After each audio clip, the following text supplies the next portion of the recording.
Good morning from the my. Good morning from the epic city of Hong Kong. It is our first time here, and for the last 24 hours we have been running around eating everything we can eat and seeing everything we can see, but there's so much more to do. Today we've made a list of 5 top things you have to do in Hong Kong before you leave, and our mission is to do all of that plus anything we get sidetracked with along the way.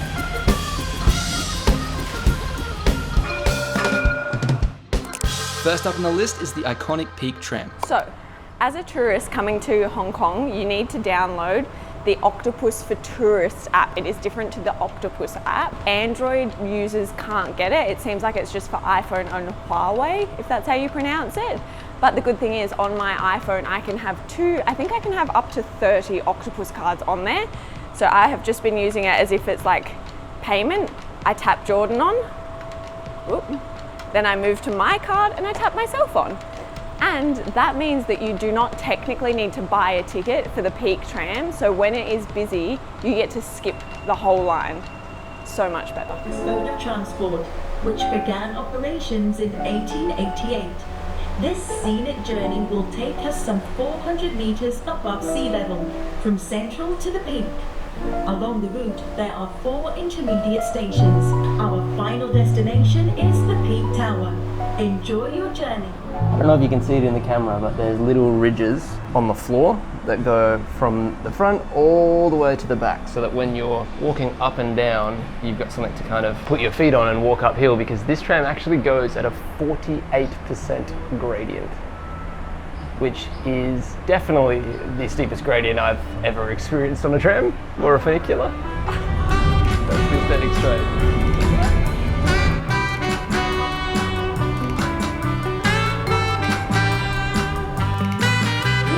Marker Road Station. Passengers, please use the front door for alighting. 请小心车门. 请小心车门. Please use the front door for alighting. Highly recommend. Amazing views all the way up, and probably up here. We're here a little early. None of the shops are open, but I'm okay with that. We're here for the view, not for the shopping. We have somewhere for shopping later on. This is so cool. Wow, this is reminding me of Sapa, maybe? Like there's a lot to do up here. I was expecting it just to be a lookout and a viewpoint and maybe a cafe, but just from stepping outside, we've walked past multiple shops, multiple coffee places, and there's a gallery. There's a Burger King up here too.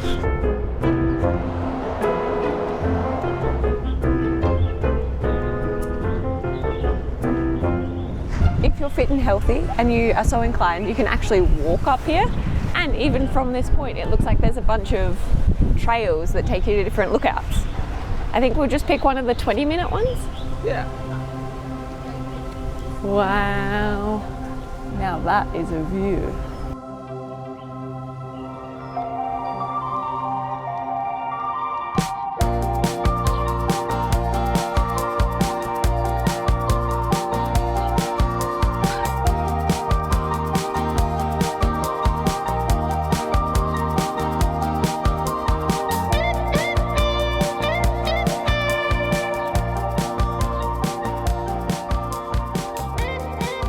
It is colder up here and windier too, and that is really part of the reason why it exists. Apparently back in the late 19th century, the colonists that were here were a bit warm, so they sought higher ground and they built all their homes up here, and it used to be exclusively, you had to be British to come up here. Now it's obviously like a residential neighbourhood, it's quite a luxe neighbourhood. I can't imagine how much something costs up here. But it's an interesting history. Is there hotels up here? I don't know. That would be crazy. Maybe. Surely. They look like hotels.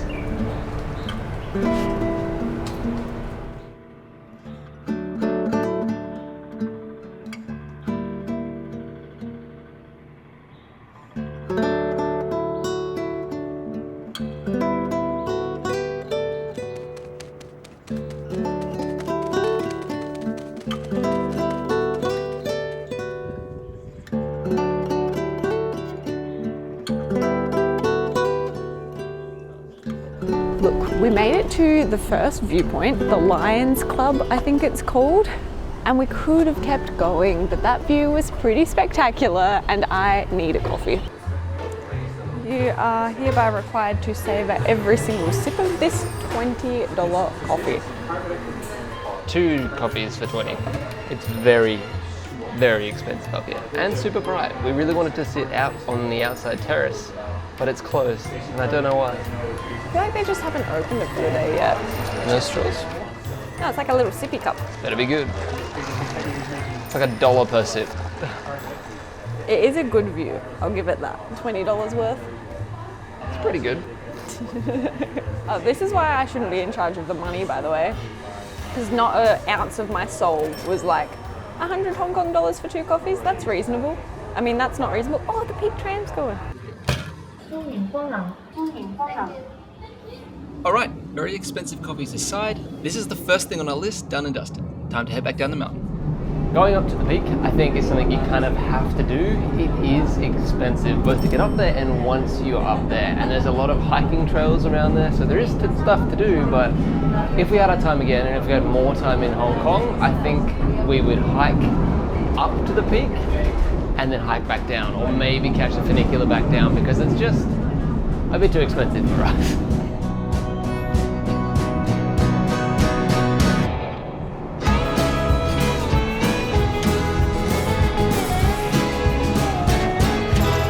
Come here first thing in the morning. I think it starts running at 7:30 a.m. and I would get here minimum before 8:30.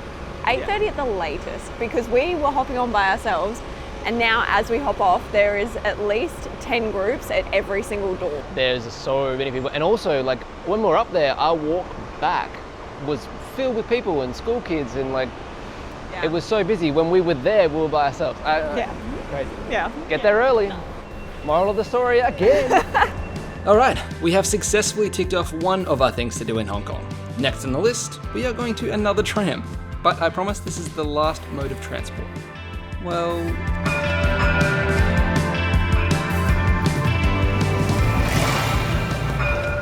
So I pay at the end. I don't tap on now. Correct. Okay. I think it comes back here. And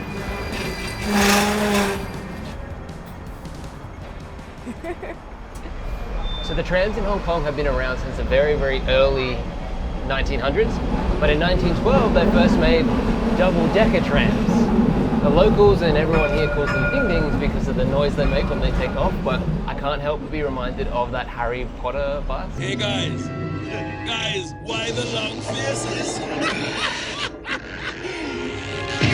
Because they're just so tall and so thin. Makes me want to shout like, "Take it away," or whenever we go. We've only got like 2 stops. I'm going to quickly spill some fun facts at you as well. You'll notice some of them are painted in green, and that's because they had an excess amount of green paint after the war. So they used it to paint all the trams, and then it became so synonymous with Hong Kong that that shade of green is now called Hong Kong Tram Green here. Wow. How cool is that? That's cool.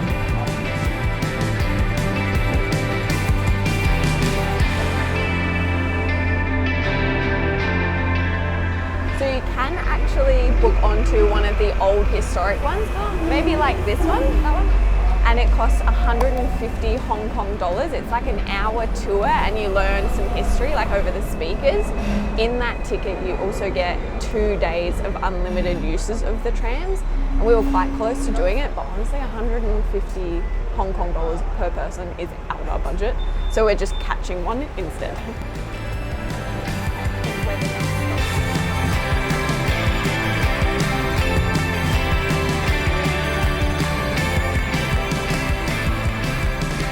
Also, a bit unusual, you get on at the back of the tram and you get off at the front, and you pay at the end not to get on. So it's like, if I didn't know that, we would have been like, let us on at the front. Thank you. Okay. That was 3 Hong Kong dollars. That's so much better than 150. Like, I know the tour would be so much fun, and I think if you were staying in this area and you knew you were going to be catching the tram back and forth a bunch over the 2 days, it would be worth it. But for us, that scratched the itch of getting on the ding-dings, because we've seen them and we feel like little kids again, being like, oh, there's the tram, there's the tram. All right, let's go. So far we've caught 2 trams and indulged in an expensive cup of coffee. I think it's time we head to the next thing on our list and try to find something to eat. and I know one place. This is the Central Market. I don't know anything about it apart from it having important architecture from the 1800s. Yes, it originally opened in 1842 and is one of Hong Kong's earliest public markets. It was originally a wet market, but it closed in 2003 for extensive renovations and reopened in 2021 as a space with cafes, shops, and cultural exhibits. Seems that there's a lot of stuff here. I think we're going to try and get some food and a postcard.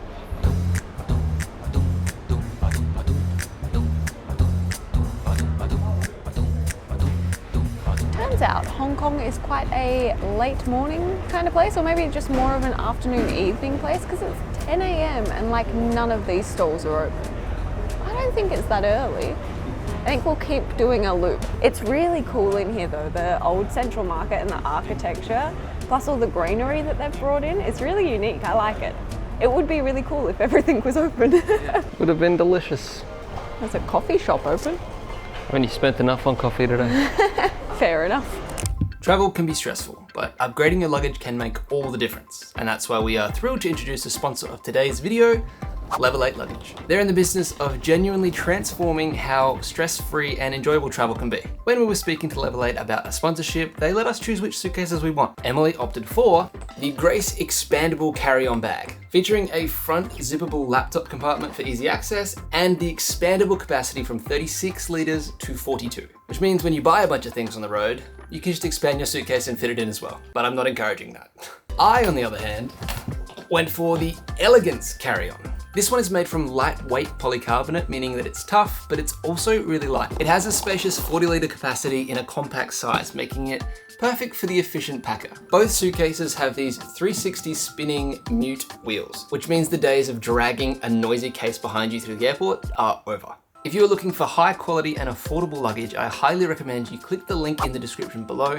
Take a look at Level 8. They have a huge range of models, sizes, and colors. You don't have to just go carry on like us. There's something for everybody. All right, let's jump back into the video. We have somehow already done 3 of the 5 things that we wanted to do today. We're moving a lot quicker than we did yesterday. So much quicker. It's still morning and Yeah. we're getting through this. It is 10:30 now, like it is going fast, but we're also moving fast today. Yes, and we are now at the bottom of our 4th thing to do, which when you say it, sounds pretty boring, but it's pretty cool. Literally right outside of the Central Market is the start of the world's longest undercover escalator system. Yeah.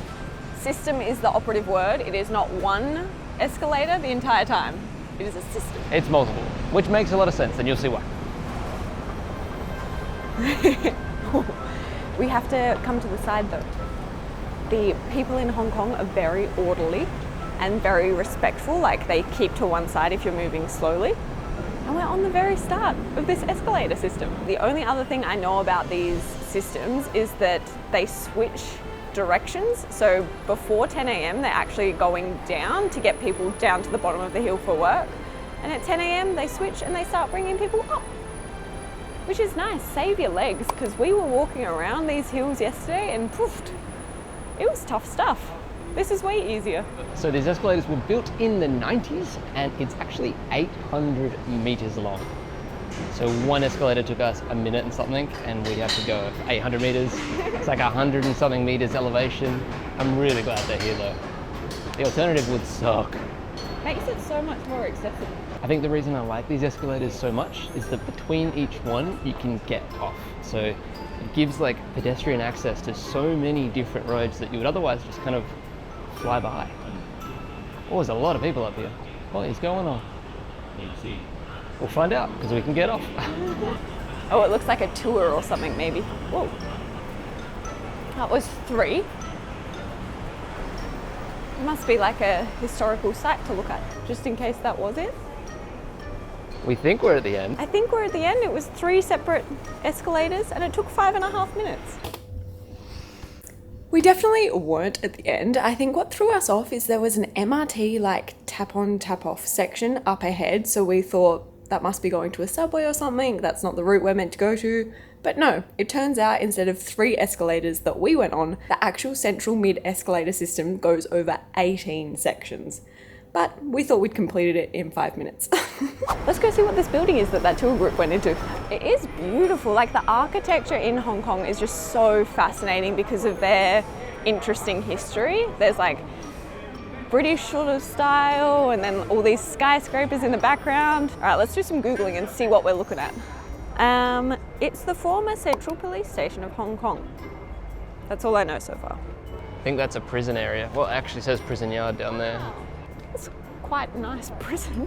It looks like a nice historical hotel. I just love that they've kept stuff like this though, like the history and this interesting architecture with the juxtaposition of the super modern skyscrapers in the background. It's almost too much juxtaposition. It's like right up to the line. All right, this is some history from Wikipedia. It's the oldest structure within the police station was built in 1864. A 3-story barrack block constructed adjacent to a Victoria prison. It looks like it's that. I actually don't know which one that is. What? It doesn't look like any of these. Okay. We're in the right place. Functioned as a police station, dormitory, and prison. I feel like these aren't fascinating. Maybe I'll ask ChatGPT. Give me some fun facts. Why is baby. it so popular?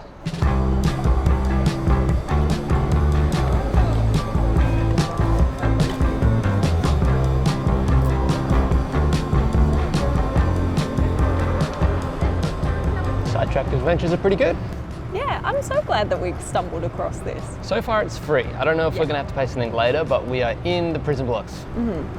It's really cool that it's been converted into like this communal space for cafes, restaurants. It's such a nice little respite from the city.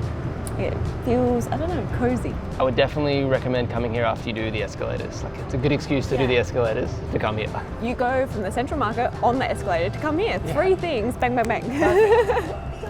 I know it's like a prison, so it's pretty grim history here. But there's something about the old English, I would call it, style architecture with like the red brick and the black iron that I just love. Like, if we had a house one day and it looked like that, it would be a dream come true. Like, doesn't that building look super cute? You want a prison house? The aesthetics of a prison. So we're staying in this gorgeous hotel called the Medina. It's perfectly located and is stunning on the inside, but it's on the Kowloon side, which is actually our next stop as well. So we have to catch a ferry. Would you like a dramatic reading? Yeah, dramatic. Actually like an interpretive dance. In front of you. In front of you towers the Central Police Station's legendary. In front of you towers the Central. I can't see it now. In front of you towers the Central Police Station's legendary mango tree. Many officers believe that if the tree bore plenty of fruit, it would be a good year for promotions. Others thought that the abundant fruit was a bad omen. This fruitless debate, has continued for many decades. What fortune will the mango tree bring us this year? That's big. I love that. It's gonna bring me back to the hotel, I reckon. I'd love to know, whoever does know, in the comments, when the escalators change direction, do they just like stop and go the other way? Like, what if you're on it? Or do they wait till everyone's off it and like have guards at each spot and then reverse it? I'd love to know.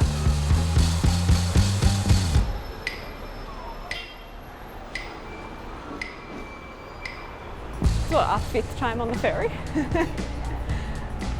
There is other ways to get to and from Kowloon Peninsula and Hong Kong Island, but this is the funnest and it's like $1. So we're catching it every single time. It's about this time of day where things typically fall apart for us. We're getting a little bit tired and the rocking of this ship is sending us to sleep. And for some reason, we thought we'd be ambitious and tried to sneak in another recommended thing to do in Hong Kong. Wow. What an odd looking building. We were up there just this morning. That's cool. It is odd looking. Looks like Lego pieces, like a kid's put it together and like made it gold. Sideways Trump Tower. Yeah. For one of the last things we're doing today, we thought we'd combine eating and a museum. We made a deal before coming in because Hong Kong has been a bit more expensive than we anticipated. That was, if it was 20 Hong Kong dollars or less, we would do it. And it was 60, so we're moving on to get food at a very highly recommended place. Take this as your public service announcement to check prices. I wish I could say this would be the last thing that we would do wrong today, but I don't want to lie to you. No, we are not having luck today, and it is due to poor planning, but we Heard the Australian Dairy Company is like a great place to come. It's highly recommended. So we came here and it's closed, I guess, on Thursdays. There is Max Noodles, I've heard of that too, so maybe we'll see if they're open. And then there is one last thing to do in Hong Kong that I had no idea about before we started planning our trip here. We know next to nothing about this noodle place. There is a sign out the front that says Anthony Bourdain came here, and I think that's why it's super popular. And apparently the signature wonton noodle dish is the one to get. It's like Beef brisket and wonton. original place. You can get that if you want, and I'll get the signature and we can share. Okay. So, can I get one of the signature wonton noodles? Just the standard size. Standard for that one. Yes. And we'll also get the beef brisket and wonton. Only. That's a no noodle. That's a no noodle. That's okay. Yeah, it's up to you. Yeah, I think so. If noodle is that one. It's better. Because the noodle is good. If it's better, yeah, we'll get that one. Thank you. Wow. Thank you. Oh, it looks so good. I know nothing about the food or how to eat it. Back to our good friend Wikipedia today. So this place dates back to the 1960s and the business is now run by the third generation descendant, which is so cool. The original person once served this dish to the president of China. Wow. And it's claimed that the recipe has remained unchanged since Mac's grandfather's time. Established its roots as an eatery before World War II. I don't even know what's in the wonton. Shrimp, pork. Looks delicious and the broth already smells divine. It's so cool because you can go to the back and see them cooking it. Yeah, just flipping the noodles around is really cool. Yeah, that's so sweet. One of the waitresses came up and said, "Oh, come take a photo." Like you can get a photo back here, which is so kind. It almost has the feeling of like an old school train station in here. Do you get that? Yeah. Yeah, like that used to be a ticket booth or something. I don't know.